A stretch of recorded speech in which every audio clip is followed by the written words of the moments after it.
УКМК жыйында 2 сот аткаруучуну кармап кетти. Коррупциянын бардык көрүнүштөрүнө каршы аябасыз күрөш жүрүп жатат. Муну элибиз дагы оң кабылдап, жакшы жыйынтыктарга жетише алдык. Бирок коррупцияга каршы күрөшүү боюнча көрүлүп жаткан чараларга карабастан, мамлекеттик органдарда коррупциянын деңгээли жогору бойдон калууда. А бир кээ бир жерлерде өсүп да кетти. УКМК жыйында 2 сот аткаруучуну кармап кетти.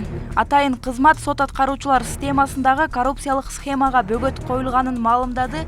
Анын негизинде Бишкек шаарынын Ленин райондук сотунун сот аткаруучулары ААА жана МТС кармалган. Маалыматка ылайык, алар жеке кызыкчылыктарын көздөп, мыйзамсыз кирешелерди алуу максатында өздөрүнүн кызматтык милдеттерин аткарып жатып, жарандардан опузалап акча талап кылууга шектелүүдө.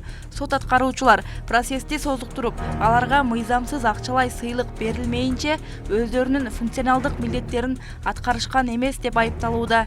Кечээ 18 февралда козголгон кылмыш ишинин алкагында аталган кызматкерлер Кылмыш жаза кодексинин 337-беренеси кызмат абалынан кыянаттык менен пайдалануу менен кармалган учурда УКМКнын тергөө абагына камакка алынган. Атайын кызмат ушул тапта аталган мыйзам аракеттерге тиешеси бар башка кызмат адамдарын аныктоо жана жоопкерчиликке тартуу боюнча иш-чаралар улантылып жатканын маалымдады. Ошондой эле УКМК мамлекеттик жана муниципалдык кызматтын кызыкчылыктарына каршы коррупциялык жана башка кылмыштардын алдын алуу максатында мыйзамдарга жазаны күчөтүү жана чектөөлөрдү белгилөө жаатында өзгөртүүлөр киргизилгенин эскертет. Башкача айтканда, бүгүнкү күндө коррупционерлерге реалдуу жазадан качууга мүмкүнчүлүк берген жеңилдетүүчү нормалар жоюлган. Эми айып пул менен кутулуп, бир аз убакыттан кийин кызматка кайтууга мүмкүнчүлүк болбойт. Булак, Ош ТВ. Ош базардагы жарнама талкууга түштү. Радио Үзелде жаңырып жаткан жарнамада эркек киши турмуш куруу максатында аял издеп жатканын угууга болот. Ошондой эле жарнама берген адам үйү бар экенин, баласы бар айымдыда кабыл аларын жазган. Интернет колдонуучулары муну сынга алып, турмуш курууга олуттуу мамиле кылган адам өзүнө өмүрлүк жарды жарнама аркылуу издебей тургандыгын жазган. Булак, Сереп ТВ. Үй бүлө куруу максатында чогуу жашаганга аял керек. 30дан 50 жашка чейинки баласы болсо дагы боло берет.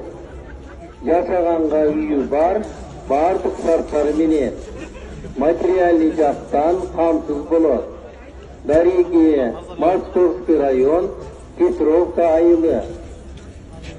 Үй бүлө куруу максатында чогуу жашаганга аял керек. 30. Ысык көлдө 11-класстын окуучусу өмүрүнө кол салып, 9 күндөн кийин ооруканада каза болду. Бул тууралуу Ысык көл ОИБтен кабарлашты. Урматтуу Москва шаарындагы мекендештер, Умбем клиникасы төмөнкү кызматтарды сунуштайбыз. Педиатр, гинекология, стоматология, неврология, хирургия, кардиология, лор, УЗИ жана башка. Андан тышкары массаж жана бардык лабораториялык анализдер. Толук маалымат +7 925 103 22 77. Биздин дарек Москва шаары, метро Нахимовский проспект, Сивашская 7, корпус 2. Сиздин ден соолугуңуз биздин камкордук. Маалыматка ылайык, Кырсык 5 февралда Баскоон айылындагы мектепте болгон 17 жаштагы кызды спорт залдын дене тарбия мугалими тапкан. Тез жардам чакыртылып, окуучу райондук оорукананын жандандыруу бөлүмүнө жеткирилип, кийин Бишкектеги ооруканага которулган. Тилекке каршы өспүрүм 14 февралда каза болгон деп айтылат маалыматта.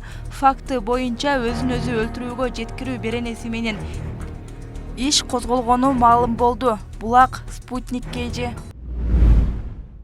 Каршы тилкеге чыккан айдоочуларга патрулдук милиция 2 саатта 180 000 сом айып салды. Социалдык тармактарда Бакаев жана Лев Толстой көчөлөрүнүн кесилишинде унаа каршы тилкеге кантип чыгып кеткени тууралуу видео тарап, нааразычылык жараткан. Аталган жерге кайгылуу кызматкерлери барып, 2 сааттын ичинде каршы тилкеге чыккан айдоочуларга 180 000 сомдук протоколдорду түзүшкөн. Ал эми жогорудагы видеодогу эреже бузган айдоочунун өздүгү такталууда.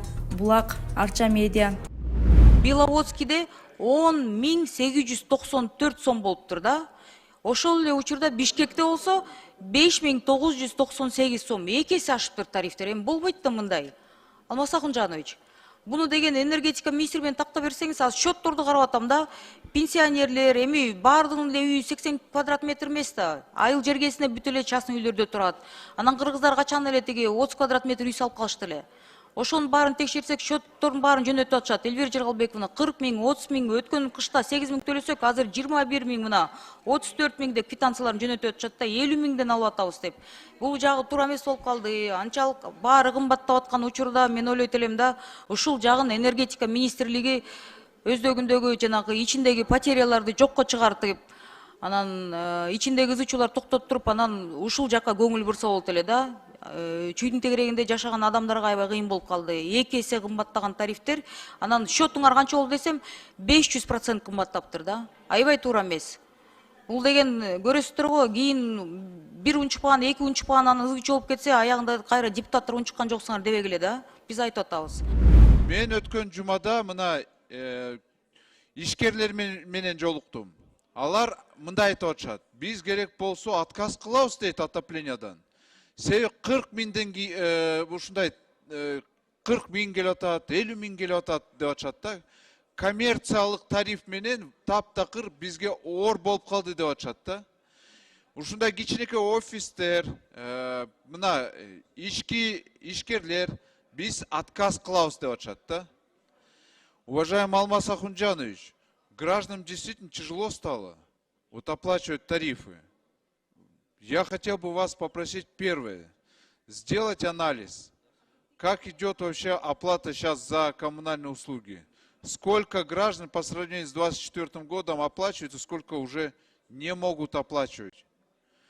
Я просил бы вас еще раз проанализировать, насколько, не сильно ли мы подняли тариф. Вот граждане говорят, очень сильно. Может, нам следует дать рассрочку, отсрочку или подумать о том, чтобы вернуть эти тарифы, если не на прежний уровень, но хотя бы немного надо спустить, потому что для горожан очень тяжело. Одномоментно, вот представьте, в том году подняли тарифы за лифт, питьевую воду, горячую воду, отопление, вывоз мусора, электричество. Ну, очень тяжело. Күзүндө шайлоо болот экен, парламент мөөнөтүнөн мурда кезексиз тарайт экен деген бунун бардыгы куру бекер сөз. Эч кандай шайлоо мөөнөтүнөн мурда болбойт. Баса белгилегим келет. Шайлоо эмдиги жылы өз убагында өтөт. Bir күндагы, bir айдагы мурун болбойт. Өз кезегинде болот. Парламенттик шайлоодагы, президенттик шайлоодагы өз маалында өтөт. Ошон үчүн коомчулукка расмий түрдө кайрылып коён. Ушундай коомчулукту мындай ар кандай удургуга салгандын